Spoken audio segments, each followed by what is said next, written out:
Hey, it's me, Hannah. Oh, don't mind me. I'm just updating my countdown until the release of House of Flame and Shadow, the third book in the Crescent City series from Sarah J. Maas. You might have gathered from some of my previous videos that I do identify as a SJM fan, a masochist, a massassin, if you will. And like many SJM fans, I got my start through ACOTAR, or the A Court of Thorns and Roses series. So to pay homage and honestly just keep me distracted while I wait for this new addition to the Massiverse, I am going to make Feyre's Starfall gown. Crafted of tiny blue gems so pale they were almost white, it clung to every curve and hollow before draping to the floor and pooling like liquid starlight. The long sleeves were tight, capped at the wrists with cuffs of pure diamond. The neckline grazed my collarbones, the modesty of it undone by how the gown hugged areas I supposed a female might enjoy showing off. My hair had been swept off my face with 2 combs of silver and diamond, then left to drape down my back. And I thought, as I stood alone in my bedroom, that I might have looked like a fallen star. Now obviously there's some room here for interpretation, but I always picture Feyre in dark-colored apparel, so I picture her in a dark-colored dress. So I'm going to make a dark blue dress and cover it in light-colored gemstones. I've ordered some white-colored mesh with a sort of gradation of pearls on it, which I will use to address the light-colored gems. Ideally, yes, I would be using tiny blue gems so pale they are almost white, but I have like a week to make this video for you, so I can't be spending all my time hand sewing rhinestones and beads onto a full-length dress. Pearls will do.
I'm using this really pretty dark blue satin for the dress. It just reminds me so much of the nighttime sky. I think it's just the perfect color. Obviously we're gonna overlay this with a mesh with pearls on it, so I'm hoping that that will bring the starlight energy.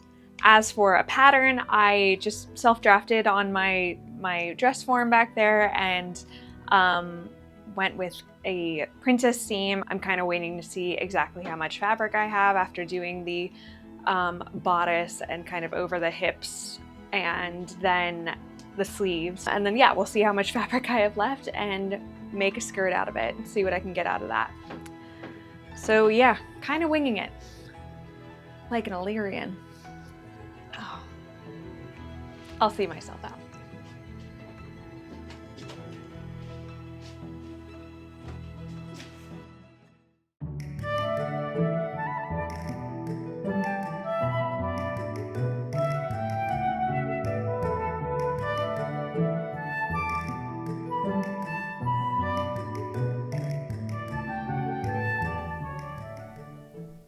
Rather than buy or find a free sleeve pattern online, I stumbled across a tutorial from Thoughtful Creativity on how to draft my own.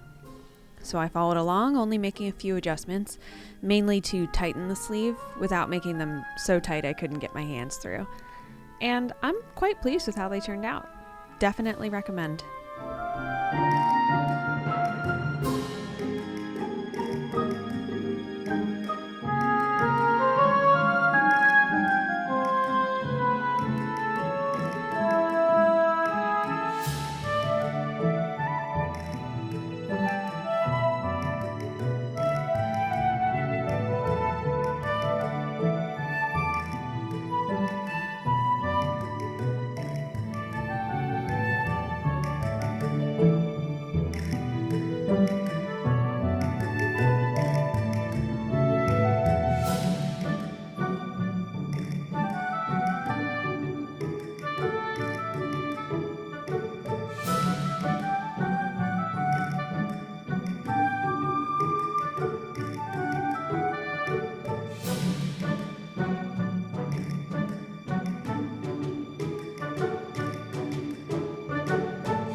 Okay, so slight crisis.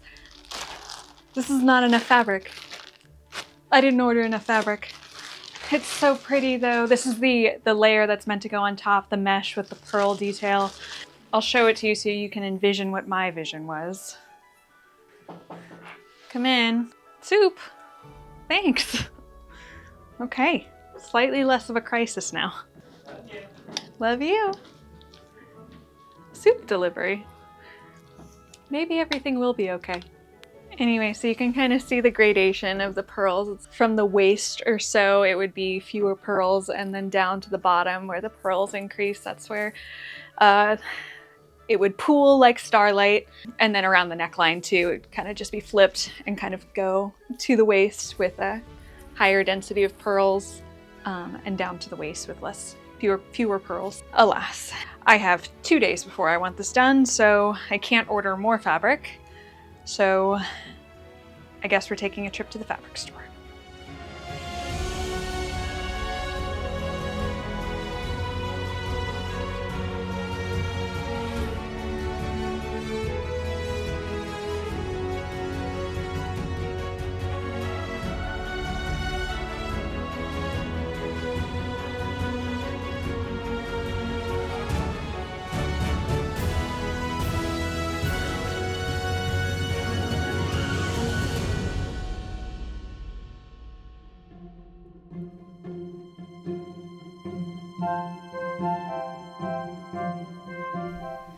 Before I did anything else, I used some synthetic RIT dye to test this fabric and see if I could dye the mesh blue for starters, but also to see if I could get the pearls to lean a bit more blue as well. It worked perfectly.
Okay, let's recap. I feel like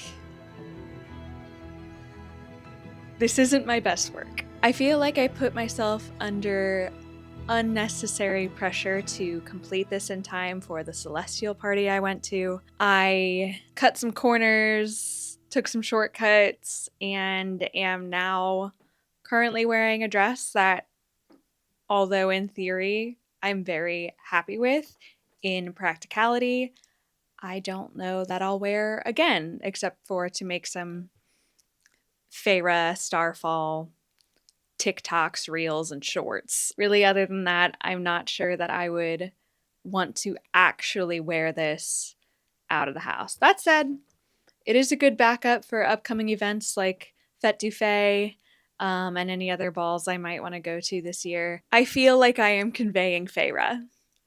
This is not far off from what I envisioned for her at Starfall. I know the dress is probably meant to be a little more of a light blue to white scenario, but this is how I picture Feyre. I think that this is certainly a viable option for her Starfall gown.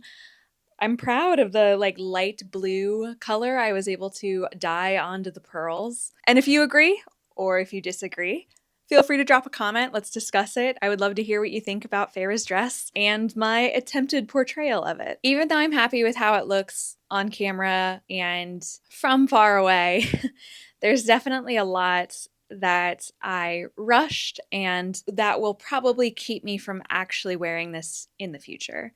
The diamond cuffs are just taped on. It's a self-adhesive ribbon. Not to mention that I was wearing this dress when I hemmed the sleeves, so it was rushed. I'm not even going to show you the hem of the skirt. It is a monstrosity. It is such a mess.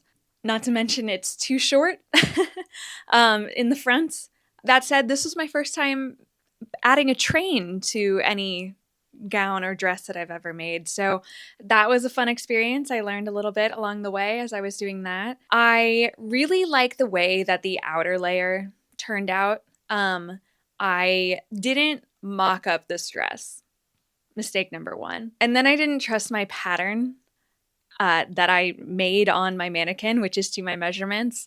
Because I didn't trust myself, I separated on the bottom layer, the blue layer, I separated from, I guess, my mid-thigh up from the actual skirt. And now I have a funny seam running just about mid-thigh, which isn't horrible, but I wish I had just done it the same way I did with the outer layer, the mesh layer, where I just did one long panel all the way down to the floor, from the shoulders to the floor. I just think it looks a lot better. It's seamless. It's literally seamless. Also, the neckline isn't lying super nicely. I kind of last minute remembered the concept of facing, and I don't think I cut it out very well. Oh my gosh. And then the zipper installation was so rushed. I was on my way out the door. I was still sewing. So last gripe, my entire existence is covered in glitter right now. My cats are covered in glitter. So that's going to be a mess that I'm going to have to clean up pretty much for the next 5 to 10 years because glitter never goes away. I'm going to use this pattern again in the future. In the near future, I have a few ideas that I want to use this pattern for to create additional costumes, cosplays, so on and so forth. So keep an eye out. This will be back on the channel at some point, I'm sure. I just wish I hadn't rushed it. In all honesty, I'm kind of disappointed that I didn't take my time on this. I genuinely think this could have been something that would be extremely rewearable. I'm proud of the relative mobility. I need to keep practicing my sleeve installs, but I do want to take a moment to reflect on the first dress I made, the first video I put on this channel. I couldn't move. I couldn't lift my arms higher than this. First couple dresses, honestly. And look at that. I'm not ripping anything. So I just want to take a moment to give myself props, acknowledge the growth that I've had over the last year of sewing and constructing garments to wear, and look forward to the growth I will hopefully have this upcoming year. And hopefully you'll come on this journey with me. Even though I am slightly disappointed in the outcome of this dress and slightly frustrated with my decision to rush things, I still had fun making it. I had fun puzzling it out. I had fun shopping all the beautiful fabrics out there with the rhinestones and the pearl adornments and so on and so forth. Just looking at all my options, the sourcing, I actually had a really good time with. And if you had as much fun as I did, it would mean the world to me if you would like and subscribe. And if you do, I will see you in 2 weeks from our next video. Take care.